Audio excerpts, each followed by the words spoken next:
परमपिता परमात्मा कबीर जी की प्यारी संगत को दास का आशीर्वाद है। परमात्मा आपकी लगन अटल लगावे, इस गंदे लोक का दुख आपको याद रहे, अपने घर जाने की तड़प आपको विशेष बढ़े। एक बात तो आपको याद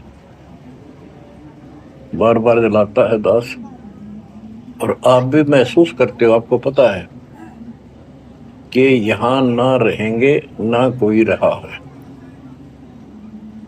तो फिर बीच का जो समय अपना है, मानव जीवन जो मिला है, ये भक्ति के लिए, मोक्ष के लिए, शुभ कर्म करने के लिए प्राप्त होता है।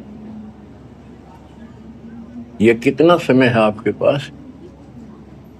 10-12 साल तक तो अबोध बच्चा होता है, 15 तक, 16 तक। फिर जवानी की मस्ती आ जाती है, शरीर स्वस्थ होता है, और फिर विवाह हो जाता है। विवाह के बाद परिवार की लगन लग जाती है, उसके पालन पोषण, उससे निमटता है, इतना बूढ़ा हो जाता है, वृद्ध हो जाता है। वृद्ध अवस्था में कभी गोडों में दर्द, घुटने दुख है, कभी सिर में दर्द, कभी दांत उखड़ गए, आंखों से दिख नहीं रहा, कभी बीपी आई, कभी शुगर की बीमारी। तो इतनी परेशानी आ जाती है, इसके ऊपर जीना हराम हो जाता है। तो इतने से काम को आप देख लो, ये प्रोसेस है इसका। यदि मोक्ष नहीं हुआ, पूरा सतगुरु नहीं मिला, तो फिर अगले जन्म में क्या होगा? फिर पीछे तू पशुआ की जय गद्दा बैल बनाई, ये 56 भोग कहाँ मन बोरे, कि तक कुरली चलने जाई। ओहो बच्चों, हम जिस सुख को सुख मानते हैं, हम चाहते हैं धन हो, मंत्री बने, मुख्यमंत्री बने, बस हमारी महिमा हो, यश हो। ये कहने से, सुनने से, कल्पना से कुछ नहीं होता। ये पिछले पूर्व जन्म के तप धर्म कर्मों से प्राप्ति होती है। इस जन्म में यदि शुभ कर्म नहीं किए, अच्छे कर्म नहीं किए, फिर वहीं के वहीं रह जाएंगे। यानी कोई शुभ कर्म बनेगा नहीं, अगले जन्म में फिर कुत्ते की में पाएगा, आज चाहे कोई किसी देश का राष्ट्रपति है। गुरुदास जी कहते इस जीवन के ऊपर छुटवा है, ये काल और ये मौत इसको लूट रहे हैं। जैसे धन जोड़ लिया आपने, खूब बढ़िया भक्ति कर रहे हो, शास्त्रों वाली भक्ति आप कर रहे हो, मर्यादित हो, इतना धन इकट्ठा हो जाएगा, पूछो मत। लेकिन फिर आपको ऐसे यही रख लेगा, आपको फिर यही रख लेगा मूर्ख बना के। हंसा कौन विधि छूटे के, जोरा काल तिसे लूटे। फिर क्या बताते हैं? सतगुरु मिलने संत सुजान, तो या मिटे आवाजान। सतगुरु मिले संत सुजान, तो यो मिटे आवाजान। कि जन्म भर बार बार आना और फिर मृत्यु होकर जाना, फिर सतगुरु संत पूर्ण मिले तब ये मिटे। फिर बताते जो गलत साधना करते हैं, नेमी नेम कर भूले, अदा मुख पींग कस झूले, पत अंगनी लगावे पीठ, सोता ज्ञान सक बसीठ। जो नेमी कर्मकांड करते हैं, कोई पींग सी गाल के उसके ऊपर सारा लेकर तपस्या करते हैं, कोई 5 चूड़ियां लगाकर तपस्या करते हैं, कोई मुंडित है, कति सब बाल बूल कटाकर सर पर उस तरह करवा कर साधु संत बना कर है, कोई बड़े बड़े केस रखे, बाल रखे, मुंडित जट्टा जुटन देख, डूब्या सकल बिना विवेक। कि ये सारे बिना विवेक के, बिना विचार के, ठीक से तत्व ज्ञान ना मिलने से सारे अपना जन्म बर्बाद कर रहे।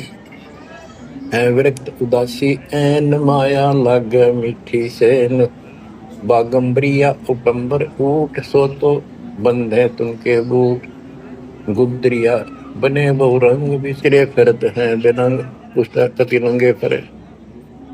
और कुछ साधु संत बनकर सुंदर कपड़े लाल गाड़ के चलो अलोनिया खात है नहीं लोन दीजे पीठ करती गौन। आज कुछ किसी छोटी मोटी साधना करते हैं उनमें कुछ छोटा मोटा अपना नियम बना रहे हैं। क्या नमक नहीं खाते, कोई कहते हैं प्याज नहीं खाते। परमात्मा कहते हैं ये इस तरह की साधनों से मोक्ष नहीं होगा, अगले जन्म में ऊंट या गधा बनोगे, तुम्हारी कमर के ऊपर नमक लादा जाएगा, फिर कहाँ भागोगे इससे। यानी सच्ची साधना करो। धरने बैठते हैं मूड जी में पंच गिरा समरूड। कुछ क्या करते हैं, एक घड़े में सुराख करवा के एक तपाई सी पर रखवा के ऊपर स्टैंड बना कर 3-4 फुट का, उसके नीचे बैठ जाते हैं सर्दियों में। अब देखो जो बेचारे डरे ढोरे हैं कि कबीर साहब कहते हैं 4 युग में संत पुकारे कूक के आम हेल रे हीरे माणिक मोती बरसावा में ये जग चुकता ढेल रे। ये डरे ढोनिया की बात बता रहे हैं।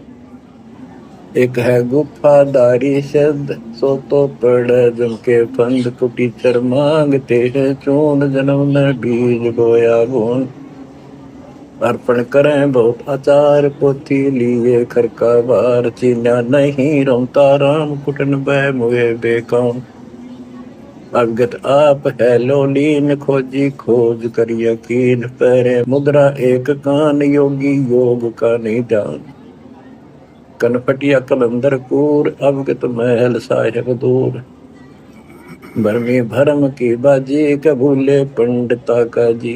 होय होय ये सारे भूल रहे हैं पंडित और का जी। सन्यासी उदासी जान पाया नहीं सतगुरु ज्ञान। होय होय इनको जितने भी सन्यासी हैं उदासी हैं षटदर्शनी हैं इनको सतगुरु का ज्ञान प्राप्त नहीं हुआ, इसलिए भक्ति भी कर रहे हैं तड़प भी रहे हैं, मार्ग ठीक नहीं मिला। और बच्चों आपके ऊपर कैसी कृपा करती, आप इतनी अच्छी आत्मा हो मैं वर्णन नहीं कर सकता, कोई शब्द नहीं कहाँ से शुरू करूं कहाँ की आपकी महिमा खत्म करूं।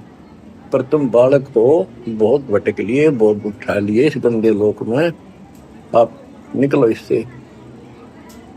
आपकी किस्मत की तुलना यदि मैं आज ब्रह्मा विष्णु में इससे करूं तो वो कमजोर है आपसे। आपको परमात्मा बताते हैं कि ये गंदा लोक है, ना कोई रहा ना कोई रहेगा, एक दिन सब चले जाएंगे। ये अवतार अलग चले गए, जिनको राम और कृष्ण को भगवान मानते थे सारे मर गए। श्री रामचंद्र जी ने सरयू नदी में जल समाधि ली, कति दुखों से दुखी होकर। अंत में जब उसके पुत्र भी विरोधी हो गए, पत्नी सीता जमीन में समा गई, उसको घोर अंधेरा हो गया। वहां से आकर सीधा सरयू नदी में कूद गए और मृत्यु को प्राप्त हुए। श्री कृष्ण जी की मृत्यु कैसे हुई आपको पता है? एक पार दिन तीर मार दिया, उसने विषाक्त तीर के कारण की मौत हुई। और अपने कबीर साहब का सतलोक गमन कैसे हुआ पता है? 2 राजा खड़े थे, हजारों सैनिक खड़े थे दोनों के, और दर्शक बहुत खड़े थे। सभी धर्मों के लोग देखने गए थे, देखेंगे मगर मरने वाला कहाँ जाता है। एक चादर नीचे बिछाई, थोड़े सुगंधित फूल 1-1 इंच बिछाए, लेट के परमात्मा ऊपर एक चादर ओढ़ ली। ऊपर से आकाशवाणी की कि देखो चादर उठाओ, इसमें मुर्दा नहीं है। शरीर जितने फूलों का ढेर था, और कहा इनको आधे आधे बांट लेना। ऊपर देखा तो परमात्मा ऊपर जा रहे सतलोक। एक तो ये भगवान, ये रियल भगवान, और वो नकली भगवान। वो हम मान रहे थे भगवान है, वो भगवान है नहीं, परमात्मा नहीं है। तो क्या बताते हैं गरीबदास जी कहते हैं ये सारा नकली सांग है, माया आद कीनी चतुराई, झूठी बाजी पिंड दिखाई, ताका प्रतिबिंब डारा है। सतलोक में सब सुख है, अविनाशी शरीर है, अमर शरीर है। भगवान तो अमर है ही, वहां रहने वाले भी सारे अमर हैं। ना वहां वर्ग अवस्था है और ना कोई कष्ट, ना रोग, ना शोक है।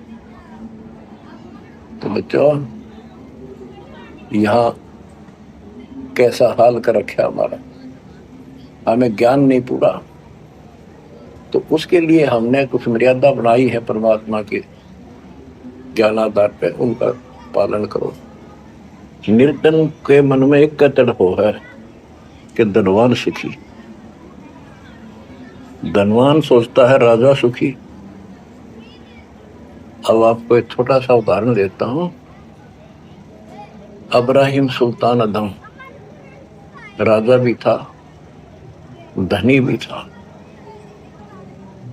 खूब पैसा था, 18 लाख घोड़े, तुरा, अनगिन खजाना, और बकवाद करने में कसर नहीं छोड़ रखी थी। 16,000 विवाह करा रखे थे। तो भक्त आत्माओं, परमात्मा ने उस अपनी प्यारी आत्मा को उस नरक से निकाला जिसको वो सुख मान रहा था। होए ये विचार करो, ये है वो तत्व ज्ञान जो सार निकाल कर दे दे आपको।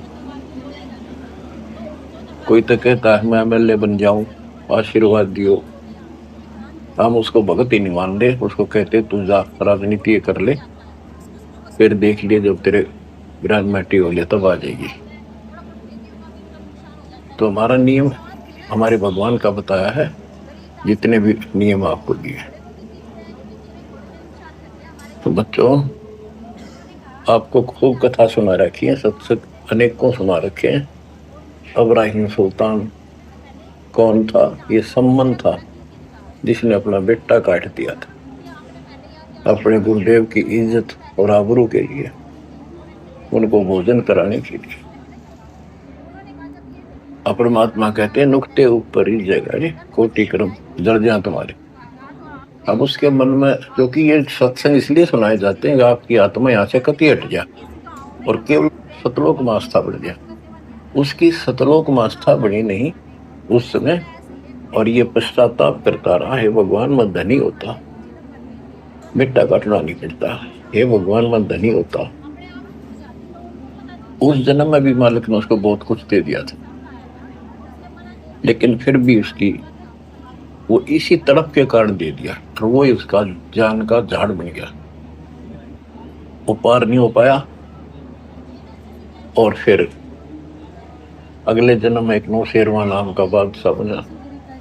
70 गंज यानी 70 अरब संपत्ति थी, एक पैसा दान नहीं करे। परमात्मा ने वहां जाकर उसको झटका दिया, तो थोड़ा बहुत दान करवाया।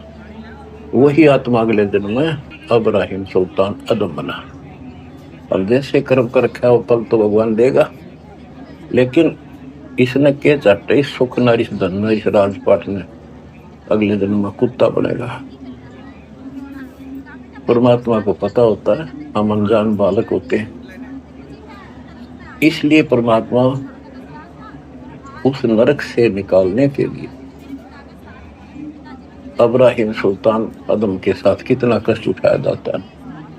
एक जीव को निकालने के लिए कितने प्रयत्न किया जाता है। और इसी प्रकार परमात्मा देखो आपके लिए कितनी व्यवस्था कर रहा है, कहां से अपनी महिमा सुनवा रहा है, कहां से आपको जगा रहा है, आपको प्रेरित कर रहा है। बच्चों लोग अच्छा नहीं, इसमें तुम आंख मीच कर मत बैठो। इब्राहिम सुल्तान अदम मस्ती में था, बहुत ठाट बाट थे, धनी राजा था। एक 9 लखा बाग बनवा रखा था, उसमें सोया करता दिन में, कोई दिक्कत नहीं थी। उसको वो सुख मान रहा था। कबीर साहब कहते हैं झूठे सुख को सुख है ये मान रहा मनमोद, ये सकल चबीना काल का, कुछ मुख में कुछ गोद। तो उस नरक से निकालना चाहा परमात्मा ने उसको। हमको पता था ये प्यारी आत्मा ये 4 दिन की बकवाद है, 10 दिन की, 10-20 साल की, उसके बाद असंग जन्म कष्ट पाओगी। इसलिए उसको उस नरक से निकालना चाहे। और हम धन्य मांगे भगवान थे, तुम इतना मांग्या करो गुरु साईं इतना दीजिए जा मैं कुटुंब समावे, हम भी भूखे ना रहे, अतिथि ना भूखा जावे। इसमें सब कुछ मांग लिया। जा मैं कुटुंब समावे, रिक्वायरमेंट ऑफ द फैमिली, परिवार की सब आवश्यकता है। वर्तमान में आपने गाड़ी भी चाहिए, छोटा मोटा मकान भी सुथरा चाहिए, और 2 रोटी अच्छी चाहिए, ये सब कुछ देगा आपको, क्योंकि ये धनी है, सेठ है, सारी सृष्टि का मालिक है। तुम उस जगत सेठ कबीर परमात्मा के बच्चे हो।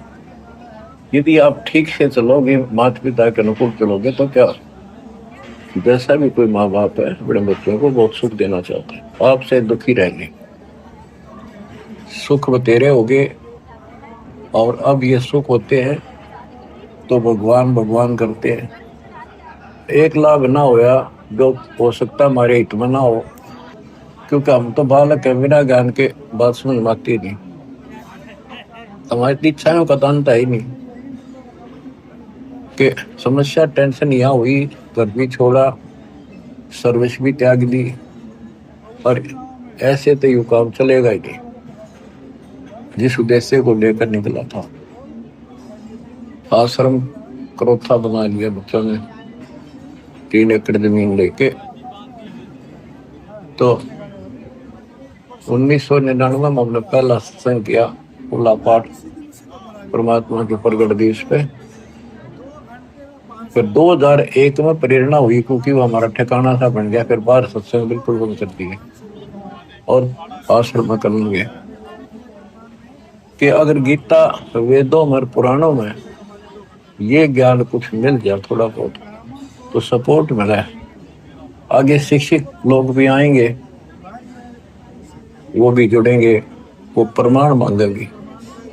इस वाणी को कोई नहीं मानने वाला, बहुत कम। ये तो कबीर पंथी गाते फिरा करते, गरीबदास वाले भी गाते फिरा करते, कोई पीछे नहीं लगा। वैसे देखा देखी थोड़े बहुत दिन लगते हैं, फिर अपना वही पूजाएं करते रहते हैं, पाठ भी कराते रहते हैं, इन सत्संगों में भी आते रहते हैं और पूजाएं भी करते रहते हैं वो। फिर परमात्मा की कृपा हुई, गीता देखी तो अंधेरा हट गया, खुशी का ठिकाना निकला। और फिर सारे ग्रंथ भरे पड़े थे। दाता का ज्ञान तो अनमोल है, प्रमाणित है, ऑथेंटिक है, 100% सत्य है। और इसका समर्थन मिलने के बाद तो आज ये रोशनी होगी। तो दास तो कहना चाहता है, इन गीता और वेदों को वो शिक्षित वर्ग नहीं समझ सका जिस पर हम पूर्ण आधारित हो गए थे कि ये पूर्ण ज्ञानी है, संस्कृत के ज्ञाता है, सारे ग्रंथ संस्कृत भाषा में लिपिबद्ध है। कबीर जी और गरीबदास जी तो अनपढ़ है, इनको कैसे पता हो सकता है। तो बच्चों, अब सत्य किसे कहते हैं? सत्य को कुछ दिन दबाया जा सकता है, मिटाया नहीं जा सकता। अब ये ऊपर आ गया, अब ये सूर्य उदय होगा।